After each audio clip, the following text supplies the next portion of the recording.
Kozhikode mayor Beena Philip ചേരുന്നുണ്ട്. Madam, ഇപ്പോൾ T Siddique MLA ഒരു ഗുരുതരമായ ആരോപണം ആക്ഷേപം ഉന്നയിച്ചിരിക്കുകയാണ്.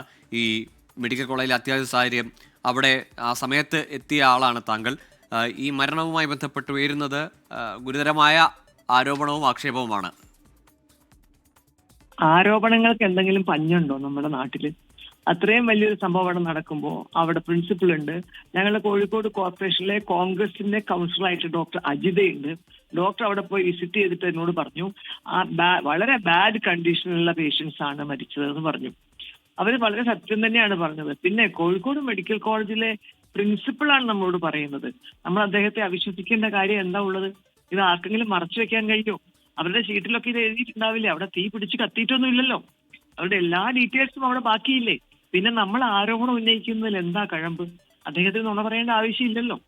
എല്ലാവരും കൂടി ചേർന്ന് സഹായിച്ച് വലിയ ദുരന്തങ്ങളൊന്നും ഉണ്ടാവാതെ നമുക്ക് ഒഴിവായി എന്ന് തന്നെ മഹാഭാഗ്യം എന്ന് നമ്മൾ വിചാരിക്കണം എന്നാണ് ഞാൻ പറയുന്നത്. എല്ലാ സൗകര്യങ്ങളും നമ്മൾ ചെയ്തിട്ടുണ്ട്. ബീച്ച് ആശുപത്രിയിൽ ബഹുമാനപ്പെട്ട മിനിസ്റ്റർ ശ്രീമതി വീണ ജോർജ് തന്നെ വിളിച്ചു പറഞ്ഞു. അതിന് മുൻപ് തന്നെ ഞങ്ങളും എല്ലാ കാര്യങ്ങളും അവിടെ തയ്യാറാക്കിക്കൊണ്ടിരുന്നു. അതുകൊണ്ട് ഇപ്പോൾ നമ്മൾ കോഴിക്കോട് 2 ആംബുലൻസ് അവിടെ ഇട്ടിരുന്ന കോർപ്പറേഷന്റെ, അതുപോലെ എന്ത് സാധനം വേണമെങ്കിലും ഞങ്ങൾ കൊടുക്കാൻ തയ്യാറാണ്, മരുന്നടക്കം. അപ്പൊ അതുകൊണ്ട് എല്ലാ സഹായവും ബീച്ച് ആശുപത്രിയിലെ സൂപ്രണ്ടിന് വാഗ്ദാനം ചെയ്തിട്ടാണ് ഞാനും ഞങ്ങളുടെ ഹെൽത്ത് ഓഫീസർ ഡോക്ടർ മുനവർ റഹ്മാനും അടങ്ങി ഇപ്പോൾ വീട്ടിലെത്തിയിട്ടുള്ളത്. അതുകൊണ്ട് ഒരു തരത്തിലും നമ്മൾ നമ്മുടെ മെഡിക്കൽ കോളേജ് പ്രിൻസിപ്പൾ പറയുന്നതിന് വിരുദ്ധമായിട്ട് പുറത്തു നിൽക്കുന്ന നമുക്ക് എന്ത് പറയാൻ കഴിയും? ഞാൻ പൂർണ്ണമായിട്ട് വിശ്വസിക്കുകയാണ് അദ്ദേഹം പറഞ്ഞത്. മാഡം, ഒരു കാര്യം കൂടി, ഇപ്പോൾ ഈ 2 പേരുടെ മരണം, അതിൽ മെഡിക്കൽ ലീഗൽ ഇഷ്യൂസ് ഉണ്ട്, അവരുടെ പോലീസ് കേസുണ്ട്, അതുകൊണ്ട് ഓട്ടോപ്സി ഉറപ്പായും ചെയ്യേണ്ട 2 കേസുകളുണ്ടെന്ന് പ്രിൻസിപ്പൽ പറയുന്നു. മറ്റ് 3 മരണം ഇതേ സമയത്ത് ഈ അവിടെ പുക പടർന്നതിന് ശേഷമുണ്ടായ അല്ലെങ്കിൽ ആ സമയത്തുണ്ടായ മറ്റ് 3 പേരുടെ മരണം കൂടിയുണ്ട്. സ്വാഭാവികമായിട്ട് ഈ 5 കേസിലും കൃത്യമായി പോസ്റ്റ്മോർട്ടം നടത്തി അതിന്റെ മരണകാരണം ഉറപ്പിക്കേണ്ടതില്ലേ? തീർച്ചയായിട്ടും ഡോക്ടർ പറഞ്ഞത് നമുക്ക് വ്യക്തമാണല്ലോ, ഒരു കാര്യം അദ്ദേഹം മറച്ചു വെച്ചിട്ടില്ലാന്ന്. ഇതൊക്കെ രേഖകളില്ലേ? നമുക്ക് അങ്ങനെ നുണ പറയാൻ പറ്റുന്ന കാര്യങ്ങളാണോ? നിശ്ചയമായിട്ടും അതിനാർക്കാ വിഷമത ഉണ്ടാവുക? കാരണം ഇതൊക്കെ തന്നെ ഡോക്ടർ തന്നെ ഞാൻ കേട്ടിട്ടുണ്ടോ പ്രിൻസിപ്പൾ പറയുന്നത്? അപ്പൊ അതുകൊണ്ട് അങ്ങനെ സംശയം ഉണ്ടെങ്കിൽ നമുക്ക് ഓട്ടോപ്സി ചെയ്യാനുള്ള എല്ലാ സൗകര്യങ്ങളും ഇന്നത്തെ സംവിധാനത്തിൽ ഇല്ലേ? പിന്നെ എന്തിനു ഭയപ്പെടണം? എന്തിനു നുണ പറയണം?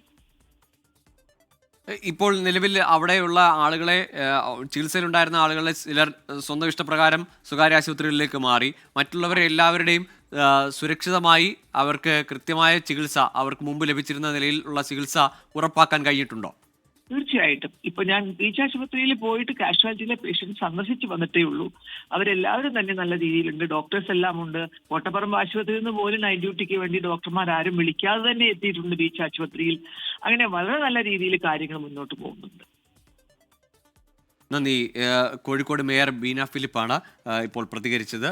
മേയർ ആ സമയത്ത് അവിടെ പുക പടർന്ന സമയത്ത് അവിടെ എത്തിയിരുന്നു. അതിനുശേഷം ഇപ്പോൾ ബീച്ച് ഹോസ്പിറ്റലടക്കം രോഗികളെ മാറ്റിയിരിക്കുന്ന മറ്റ് ആശുപത്രികളിലും സന്ദർശിച്ച ശേഷമാണ് ഇപ്പോൾ മെഡിക്കൽ കോളേജ് പ്രിൻസിപ്പൽ പറഞ്ഞ വാചകത്തെ അതുപോലെ ഉൾക്കൊള്ളുകയാണ്. അദ്ദേഹത്തിൻ്റെ വിശദീകരണത്തെ മേയർ അതുപോലെ ഉൾക്കൊള്ളുന്നു എന്നാണ് പറയുന്നത്.